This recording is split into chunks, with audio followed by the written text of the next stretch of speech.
Answer the following question in about 8 to 10 sentence. 8ರಿಂದ 10 ವಾಕ್ಯದಲ್ಲಿ ಉತ್ತರಿಸಿ. Write the summary of the poem Quality of Mercy. ಸಾರಾಂಶವನ್ನ ವಿವರಿಸಿ ಅಂತ ಕೇಳಿದ್ದಾರೆ. ಸಾರಾಂಶ, ಸಮರಿ ಅಂತಂದ್ರೇನು? ಪದ್ಯದಲ್ಲಿ ಓವರ್ ಆಲ್ ಆಗಿ ಏನೇನ್ ಹೇಳಿದ್ದಾರೆ, ಅದರ ಅರ್ಥ ಏನು ಅನ್ನೋದೇ ಸಾರಾಂಶ. ನೋಡೋಣವಾ? ಸೊ ಇದು ಸಮರಿ, ಮರ್ಜಿ, ಕ್ವಾಲಿಟಿ ಆಫ್ ಮರ್ಜಿ ಪೋಯಂ ನ summary. Okay, in the poem Quality of Mercy, the poet tells us that man cannot be forced to show mercy. First sentence ಅಲ್ಲಿ ಇರೋದು ಅಲ್ವಾ?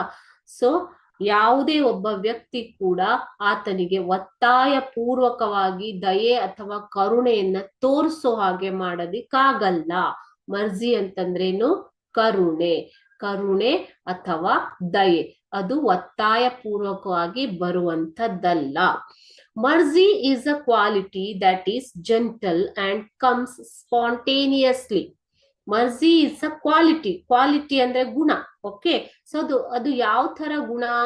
ಯಾವ ತರ ಗುಣ ಅಂತಂದ್ರೆ ಇಟ್ ಈಸ್ ಜೆಂಟಲ್, ತುಂಬಾ ಸೌಮ್ಯವಾದದ್ದು. ಓಕೆ, ಮರ್ಜಿ ಅನ್ನೋದು ತುಂಬಾ ಸೌಮ್ಯವಾದದ್ದು. ಅಂಡ್ ಕಮ್ಸ್ ಸ್ಪಾಂಟೇನಿಯಸ್ಲಿ, ಸ್ವಯಂ ಪ್ರೇರಿತವಾಗಿ ಬರ್ಬೇಕು. ಓಕೆ, ಸ್ಪಾಂಟೇನಿಯಸ್ಲಿ ಅಂತಂದ್ರೆ ಸ್ವಯಂ ಪ್ರೇರಿತವಾಗಿ ಬರ್ಬೇಕದು ಮರ್ಜಿ, ಒತ್ತಾಯ ಪೂರ್ವಕವಾಗಿ ಬರುವಂತದ್ದಲ್ಲ. In fact it drops like the gentle rain from heaven. Okay, so in fact ಇದ್ರ ಅರ್ಥ ಏನು? ಇನ್ಫ್ಯಾಕ್ಟ್ ಇಟ್ ಡ್ರಾಪ್ಸ್ ಬೀಳ್ಬೇಕು. ಯಾವ ತರ? Like the gentle rain from heaven, ಸ್ವರ್ಗದಿಂದ ಮಳೆ ಬೀಳುವ ಹಾಗೆ ಭೂಮಿಯ ಮೇಲೆ ಅದು ಸ್ಮೂತ್ ಆಗಿ ಬರಬೇಕು. Which cools the earth below.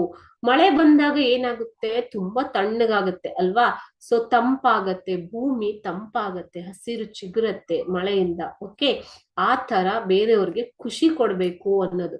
So it should come from gentle rain, come like gentle rain from heaven which cools the earth below. ಮಳೆ ಎಲ್ಲಿ ಬೀಳೋದು ಮಕ್ಕಳೇ? ಮಳೆ ಆಕಾಶದಿಂದ, ಸ್ವರ್ಗದಿಂದ ಅಂತ ಕವಿ ಹೇಳ್ತಾರೆ. ಭೂಮಿಯ ಮೇಲೆ ಬೀಳತ್ತೆ ಅಲ್ವಾ? ಬಿದ್ದಾಗ ಭೂಮಿಯನ್ನ ತಂಪು ಮಾಡತ್ತೆ. ಹೇಗೆ ಮಳೆ ತಂಪು ಮಾಡುತ್ತೋ ಅದೇ ರೀತಿ ಮರ್ಜಿ ಅನ್ನೋದು ಒಬ್ಬ ವ್ಯಕ್ತಿಯ ಮೇಲೆ ತೋರಿಸಿದಾಗ ಆತನಿಗೆ ಖುಷಿ ಆಗ್ಬೇಕು, ಆತನ ಜೀವವನ್ನ ತಣ್ಣಗೆ ಮಾಡ್ಬೇಕು. Okay, the poet says that the quality of mercy is twice blessed. Next line ನೋಡಿ, next stanza ದಲ್ಲಿ the poet says that the quality of mercy is twice blessed. ಎರಡು ರೀತಿಯಲ್ಲಿ ಬ್ಲೆಸ್ಡ್ ಆಗಿದೆ ಇದು quality of mercy. It blesses the man who shows mercy to someone in need of it. ಯಾರು? Man who shows the mercy. ಯಾರಿಗೆ ದಯೆಯ ಅಗತ್ಯವಿದೆಯೋ ಆ ವ್ಯಕ್ತಿಯ ಮೇಲೆ ದಯೆಯನ್ನು ತೋರಿಸುವವನಿಗೆ ಅದು ತುಂಬಾ ಆಶೀರ್ವಾದವನ್ನ, ಖುಷಿಯನ್ನ ಕೊಡುತ್ತೆ. It also blesses the person who receives it. So ಅದೇ ರೀತಿಯಾಗಿ ಯಾರು ಮರ್ಜಿಯನ್ನ ಸ್ವೀಕಾರ ಮಾಡ್ತಾರೋ ಅವರಿಗೂ ಕೂಡ ಇದು ಬ್ಲೆಸ್ಸಿಂಗ್ಸ್ ಅನ್ನ, ಆಶೀರ್ವಾದವನ್ನ ಕೊಡುತ್ತೆ, ಖುಷಿಯನ್ನ ಕೊಡುತ್ತೆ. ಇದು ನಿಮ್ಗೆ ಫಸ್ಟ್ ಲೈನ್ ಅಲ್ಲಿ, ಫಸ್ಟ್ ಸ್ಟ್ಯಾನ್ಸಾದಲ್ಲಿ ಇರುವಂತದ್ದು. ಒಂದ್ಸಲ ಓದ್ತೀನಿ. In the poem quality of mercy, the poet tells us that man cannot be forced to show mercy. Mercy is a quality that is gentle and comes spontaneously. In fact, it drops like the gentle rain from heaven which cools the earth below.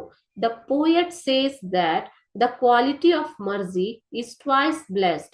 It blesses the man who shows mercy to someone in need of it. It also blesses the person who receives it. ಇವಾಗ next ಸ್ಟ್ಯಾನ್ಸಾ.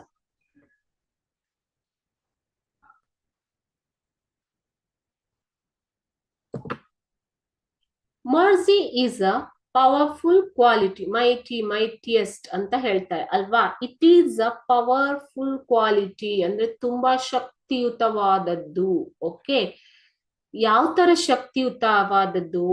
It is more powerful than the earthly power of a king who wears a crown. ಅಂದ್ರೆ crown ಅಂತಂದ್ರೇನು? ಕಿರೀಟ. Crown ಅಂದ್ರೇನು ಮಕ್ಕಳೇ? ಕಿರೀಟ. ರಾಜನ ತಲೆಯ ಮೇಲೆ ಕ್ರೌನ್ ಇರುತ್ತೆ ಅಲ್ವಾ, ಸೊ ಅದು ಕಿರೀಟ. Okay, so it is more powerful than the earthly power. ಭೌತಿಕ ಅಥವಾ ಲೌಕಿಕ ಭೌತಿಕ ಶಕ್ತಿಗಿಂತ, ರಾಜನ ಭೌತಿಕ ಶಕ್ತಿಗಿಂತ ದೊಡ್ಡದು. ರಾಜ ಅಂದ್ರೆ ಯಾರು? ಆತ ಕಿರೀಟವನ್ನ ಹಾಕೊಂಡಿರ್ತಾನೆ ಅಲ್ವಾ, ಸೊ ಆತನ ಶಕ್ತಿಗಿಂತ ದೊಡ್ಡದು. The crown and sceptre. Crown ಅಂದ್ರೆ ಕಿರೀಟ ಮತ್ತು ರಾಜದಂಡ are the symbols of the power of king. So ಇವೆರಡು, ಕೈಯಲ್ಲಿರುವಂತಹ ದಂಡ, ತಲೆ ಮೇಲೆ ಆತ ಹಾಕಿರುವಂತಹ ಕಿರೀಟ, ರಾಜ, ಇದೆರಡೂ ಏನನ್ನ ಸೂಚಿಸುತ್ತೆ ನಿಮ್ಗೆ? ಪವರ್, ರಾಜನ ಒಂದು ಪ್ರಭೆಯನ್ನ, ರಾಜನ ಒಂದು ಶಕ್ತಿಯನ್ನ, ಅಧಿಕಾರವನ್ನ ಸೂಚಿಸುತ್ತೆ. ಓಕೆ, ಆದರೆ ಅವೆರಡಕ್ಕಿಂತಲೂ ದೊಡ್ಡದು ಯಾವುದು? ಮರ್ಜಿ, ದಯೆ, ಕರುಣೆ ಅಂತ ಯಾರು ಹೇಳ್ತಾರೆ ಇಲ್ಲಿ? ಕವಿ ಹೇಳ್ತಾರೆ. ಸೊ ಈ ಎರಡೂ ಈ ಎರಡೂ ಶಕ್ತಿಗಳು ಏನನ್ನ ಸೂಚಿಸುತ್ತೆ ನಿಮ್ಗೆ? ಹೃದಯದಲ್ಲಿ, ಜನರ ಮನಸ್ಸಿನಲ್ಲಿ ಭಯವನ್ನ ಹುಟ್ಟಿಸತ್ತೆ. ಓಕೆ, ಸೊ ಆ ಭಯಕ್ಕೋಸ್ಕರನೇ ಜನರು ಏನ್ ಮಾಡ್ತಾರೆ? ರಾಜನ ಮೇಲೆ ಒಂದು ಗೌರವವನ್ನ ಕೊಡ್ತಾರೆ, ರಾಜನಿಗೆ ಗೌರವವನ್ನ ಕೊಡ್ತಾರೆ. ಯಾವುದರಿಂದ? ಆತ ಕೈಯಲ್ಲಿ ಹಿಡಿದಿರುವಂತಹ ರಾಜದಂಡ ಇರ್ಬೋದು, ಅಥವಾ ಆತ ತಲೆ ಮೇಲೆ ಹೊತ್ಕೊಂಡಿರುವಂತ ಕಿರೀಟ ಇರ್ಬೋದು, ಅದು ಎರಡು ಅಧಿಕಾರವನ್ನ ಸೂಚಿಸೋದ್ರಿಂದ ಅದಕ್ಕೆ ಹೆದರಿ ಭಯಗೊಂಡು ಜನ ಆತನಿಗೆ ಗೌರವವನ್ನ ಕೊಡ್ತಾರೆ. ಆದ್ರೆ ಮರ್ಜಿ ಹಾಗಲ್ಲ, it is a divine quality ಅಲ್ವಾ. ಸೊ ಆತನ ಹೃದಯದಲ್ಲಿ ಏನಾದ್ರೂ ದಯೆ, ಕರುಣೆ ಅನ್ನೋದಿದ್ರೆ, ಆ ದಯೆ ಕರುಣೆಯಿಂದ ಏನಾಗತ್ತೆ? ತುಂಬಾ ಭಯ ಪಡೋದಿಲ್ಲ ಜನ. ಆ ದೈವಿಕ ಕಳೆ, ಓಕೆ, ಆ ದೈವಿಕ ಕಳೆಗೆ ಗೌರವವನ್ನ ಸೂಚಿಸ್ತಾರೆ ಅನ್ನೋದು ಕ್ವಾಲಿಟಿ ಆಫ್ ಮರ್ಜಿ ಪೋಯಂ ನಲ್ಲಿ ಹೇಳಿದ್ದಾರೆ. ಓಕೆ, ನೋಡಿ ಅಷ್ಟಾದ್ಮೇಲೆ ಈಗ, but mercy is more powerful than a king's crown. But mercy is more powerful than a king's crown. Mercy ಅನ್ನೋದು, ದಯೆ ಅನ್ನೋದು ರಾಜನ ಕಿರೀಟಕ್ಕಿಂತ, ಸೆಪ್ಟರ್ಗಿಂತ ಮೋರ್ ಪವರ್ಫುಲ್, ಶಕ್ತಿಯುತವಾಗಿದೆ. If a king shows mercy, it makes people look up to him as he's God. ಏನಾದ್ರೂ ಆತ ದಯೆಯನ್ನ ತೋರಿದ್ರೆ ಜನರಿಗೆ ಏನನ್ಸತ್ತೆ? ಆತನೇ ದೇವ್ರು ಅಂತ ನೋಡ್ತಾರೆ ರಾಜನನ್ನ. ಓಕೆ, ಸೊ ಆತ ಯಾವುದೇ ಒಂದು ಪನಿಷ್ಮೆಂಟ್ ಅಥವಾ ಶಿಕ್ಷೆಯನ್ನ ಕೊಟ್ರೆ ಜನ ಹೆದರ್ತಾರೆ ಅಲ್ವಾ. ಅದರ ಬದಲು ಆತ ದಯೆ ಅಥವಾ ಕರುಣೆಯನ್ನ ತೋರಿದ್ರೆ ಜನರಿಗೆ ಆತನ ಮೇಲೆ ರಾಜನೇ ದೇವರು ಅನ್ನುವಂತಹ ಒಂದು ಅಭಿಮಾನ ಬರುತ್ತೆ. ಈ ಅಭಿಮಾನ ಬರೋದಿಕ್ಕೆ ಕಾರಣ ಏನು? ಕಾರಣ ದಯೆ ಅಥವಾ ಕರುಣೆ, ಮರ್ಜಿ. ಸೊ ಅದು ಆತನನ್ನ ದೇವರನ್ನಾಗಿ ಮಾಡ್ಬಿಡ್ತಾ ಇದೆ. The early power of the king then seems like god's power. So ಈ ದಯೆ, ಕರುಣೆ ತೋರಿಸೋದ್ರಿಂದ ರಾಜನಿಗೆ ಏನು ಪವರ್ ಇದೆ, ಶಕ್ತಿ ಇದೆ, ಅದು ಆತನನ್ನ ದೇವರಿಗೆ ಇರುವಂತ ಪವರ್ ತರ ಜನ ನೋಡ್ತಾರೆ, ರಾಜನನ್ನೇ ದೇವರಾಗಿ ನೋಡ್ತಾರೆ. Okay, so the poet is trying to tell the readers that the quality of mercy is good and one must cultivate it. ಇದರ ಮೂಲಕ ಪೋಯಟ್, ಕವಿ ಏನ್ ಹೇಳ್ತಾರೆ? ರಾಜನಿಗೆ ಬರೀ ಅಧಿಕಾರ ಇದ್ರೆ ಸಾಲದು, ಶಿಕ್ಷೆ ಕೊಡುವಂತಹ ಮನಸ್ಸಿದ್ರೆ ಸಾಲದು, ಆತನಿಗೆ ದಯೆ, ಕರುಣೆ ಇರ್ಬೇಕು, ಆಗಲೇ ರಾಜ ದೇವರಾಗ್ತಾನೆ. ಓಕೆ, ಅದೇ ರೀತಿ ಯಾರ್ಯಾರು ಈ ಪೋಯಂ ಓದ್ತಾ ಇದ್ದೀರೋ ಅವರಿಗೆಲ್ಲ ಏನ್ ಹೇಳ್ತಾರೆ ಕವಿ ಈ ಮೂಲಕ? ಕ್ವಾಲಿಟಿ ಆಫ್ ಮರ್ಜಿ ಅನ್ನೋದು ಅಥವಾ ದಯೆಯ ಗುಣಲಕ್ಷಣ ಅನ್ನೋದು ಹೇಗಿದೆ ಅಂತಂದ್ರೆ ತುಂಬಾ ಒಳ್ಳೇದಿದೆ. ಸೊ ಎಲ್ರೂ ಅದನ್ನ ಬೆಳೆಸ್ಕೋಬೇಕು, ನಮ್ಮಲ್ಲಿ ಬೇರೆಯವರ ಬಗ್ಗೆ ಸಹಾನುಭೂತಿಯನ್ನ ಬೆಳೆಸ್ಕೋಬೇಕು, ದಯೆಯನ್ನ ಬೆಳೆಸ್ಕೋಬೇಕು. ಓಕೆ, ಕಲ್ಟಿವೇಟ್ ಅಂದ್ರೆ ಬೆಳೆಸುವುದು. ನಾವು ನಮ್ಮಲ್ಲಿ ಕರುಣೆಯನ್ನ ಬೆಳೆಸ್ಕೋಬೇಕು, ಆಗ ನಾವು ಬೇರೆಯವರ ಬಗ್ಗೆ ಕರುಣೆಯನ್ನು ತೋರಿಸೋದಿಕ್ಕೆ ಸಾಧ್ಯ. ಅದು ನಮ್ಮನ್ನ ದೇವರ ಸ್ಥಾನಕ್ಕೆ ಹೋಗಿ ಕೂರ್ಸತ್ತೆ ಅಂತ ಪೋಯಟ್ ಹೇಳ್ತಾರೆ. According to the poet, mercy is a divine quality, ದೈವಿಕ ಗುಣ. ಪೋಯಟ್ ಪ್ರಕಾರ ಮರ್ಜಿ ಅನ್ನೋದು ದೈವಿಕ ಗುಣ, the greatest virtue of all, ಎಲ್ಲಕ್ಕಿಂತ ದೊಡ್ಡದು ಮಕ್ಕಳೇ. ದಯೆ ಅನ್ನೋದು ಎಲ್ಲಕ್ಕಿಂತ ದೊಡ್ಡದು. ನೀವು ಏನೇ ಹೊಂದಿದ್ರು ನಿಮ್ಮಲ್ಲಿ ದಯೆ, ಕರುಣೆ, ಅದು ಪ್ರಾಣಿಗಳ ಬಗ್ಗೆ ಇರ್ಬೋದು, ಪಕ್ಷಿಗಳ ಬಗ್ಗೆ ಇರ್ಬೋದು, ಮನುಷ್ಯರ ಬಗ್ಗೆ ಇರ್ಬೋದು, ನಿಮ್ಮ ಹೃದಯದಲ್ಲಿ ದಯೆ ಇಲ್ಲ, ಕರುಣೆ ಇಲ್ಲ ಅಂತಂದ್ರೆ ನಿಮ್ಗೆ ಏನೂ ಇಲ್ಲ ಅನ್ನೋದು ಅರ್ಥ.